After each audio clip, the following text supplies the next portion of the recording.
Sekolah Menengah Kebangsaan Agama Ma'had Muar terletak di nombor 97 Jalan Joanit Muar, kira-kira 2 km dari pusat bandar. Jika dahulu Sekolah Menengah Kebangsaan Agama Ma'had Muar kurang dikenali kerana lokasinya yang agak terpinggir, tetapi kini namanya harum dikenali sehingga seluruh pelosok negeri Johor. Menelusuri sejarahnya, sekolah yang dibina pada tahun 1942 ini dikenali sebagai Al-Ma'had Ad-Dini Al-Arabi Muar. Setelah beroperasi selama 3 tahun di bawah Lajnah Muar, ia mula berhadapan dengan pelbagai masalah, terutama masalah kewangan. Pada 1 Januari 1966, Lajnah tersebut telah bersetuju menyerahkannya kepada Jabatan Agama dengan nama Ma'had Muar. Tuntutan dan desakan semasa, akhirnya sekolah ini telah diserahkan kepada Kementerian Pelajaran Malaysia yang akhirnya dikenali sebagai Sekolah Menengah Kebangsaan Agama Ma'had Muar.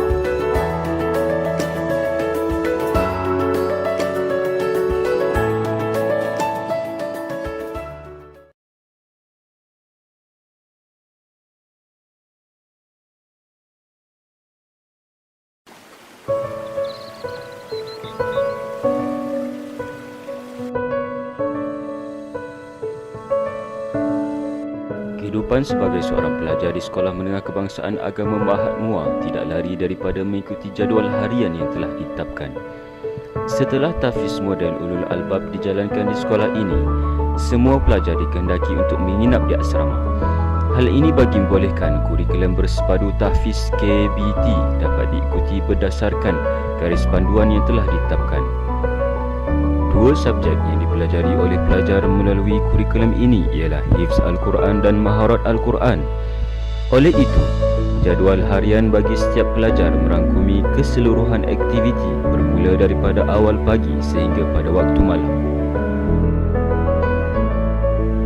Sebagai pelajar yang ditaklifkan untuk menghafal Al-Quran, bangun awal sekitar jam 4 pagi menjadi satu kemestian untuk mempersiapkan diri dalam menghadapi perjalanan jadual harian mereka. Pada hari persekolahan biasa, para pelajar akan mendirikan Qiyamul Lail secara bersendirian, membaca dan menghafaz Al-Quran terlebih dahulu sebelum solat subuh secara berjemaah. Seusai menunaikan solat fardu subuh, pelajar akan bersarapan di Dewan Makan Asrama dan terus ke kelas hafazan Al-Quran. Seperti mana yang telah digariskan melalui KBT, pelajar akan melalui beberapa sesi dalam PDPC Hifz Al-Quran, yang mana ianya dimulakan dengan kelas tahdir Al-Quran atau talaki musyafahah. Melalui kelas ini, pelajar dapat memperbaiki hukum tajwid dalam bacaan Al-Quran yang akan dihafal dan mendapatkan cara bacaan yang betul secara bertalaki dengan guru. Seterusnya, pelajar akan mengikuti kelas tasmi', yang mana pelajar akan mendengarkan hafazan ayat Al-Quran di hadapan guru. Setelah sesi kelas tasmi' dijalankan, pelajar akan mengikuti pula kelas fiqhul ayat. Melalui kelas ini, pelajar akan mendapat mentadabbur maksud dan hukum yang terdapat dalam ayat-ayat Al-Quran yang telah dihafal pada hari tersebut.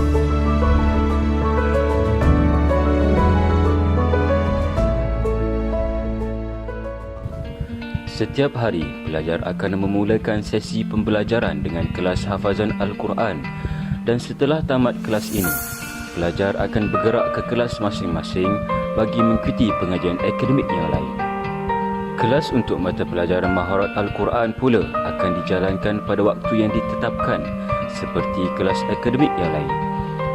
Melalui mata pelajaran ini pula, pelajar akan mempelajari hukum tajwid di peringkat menengah rendah beserta dengan tilawah Al-Quran, manakala makharijul huruf beserta qiraat 7 akan dipelajari di peringkat menengah atas.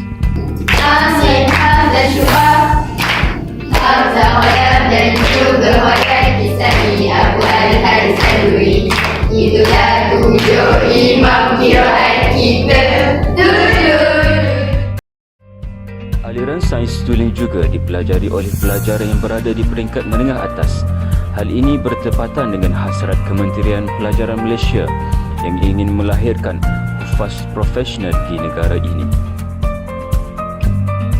Seterusnya, pada pukul 1 tengah hari, pelajar akan bergerak ke Dewan Makan untuk makan tengah hari dan ke surau untuk qailullah serta solat fardu zuhur secara berjemaah.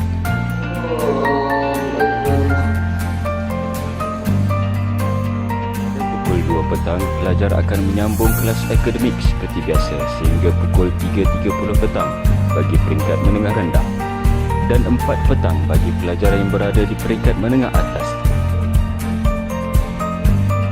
Setelah tamat sesi persekolahan, pelajar akan pulang ke asrama untuk minum petang, kendiri dan solat fardu asar secara berjemaah.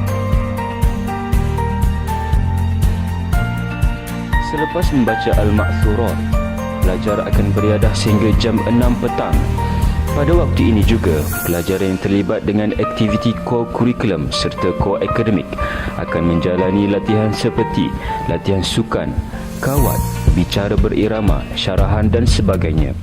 وَإِنَّ مِنْهَا لَمَا يَهْبِطُ مِنْ خَشْيَةِ اللَّهِ وَمَا اللَّهُ بِغَافِلٍ عَمَّا تَعْمَلُونَ.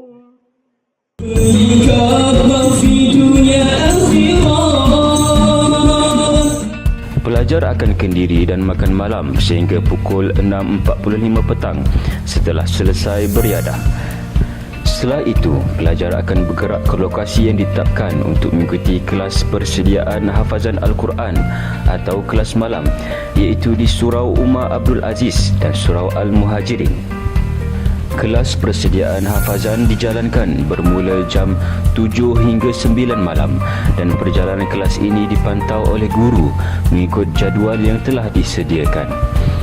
Sebelum masuknya waktu solat fardu maghrib, kelas ini diperuntukkan untuk para pelajar menyiapkan buku tahriri hafazan Al-Quran.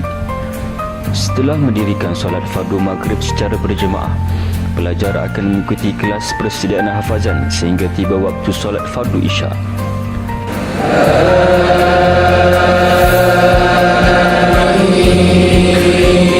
Seusai menunaikan solat fardu isya secara berjemaah, para pelajar akan bergerak ke lokasi ulang kaji pelajaran yang telah ditetapkan oleh pihak pengurusan asrama.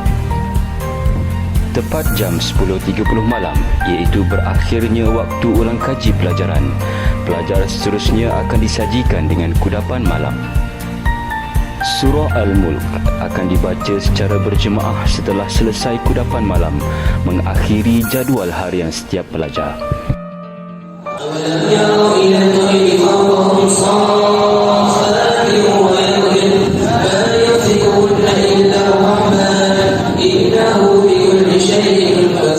Pelajar akan tidur pada pukul 11.30 malam mengikut jadual yang telah ditetapkan. Walau bagaimanapun, terdapat bilik khas yang disediakan untuk pelajar yang ingin meneruskan ulang kaji selepas daripada pukul 11.30 malam.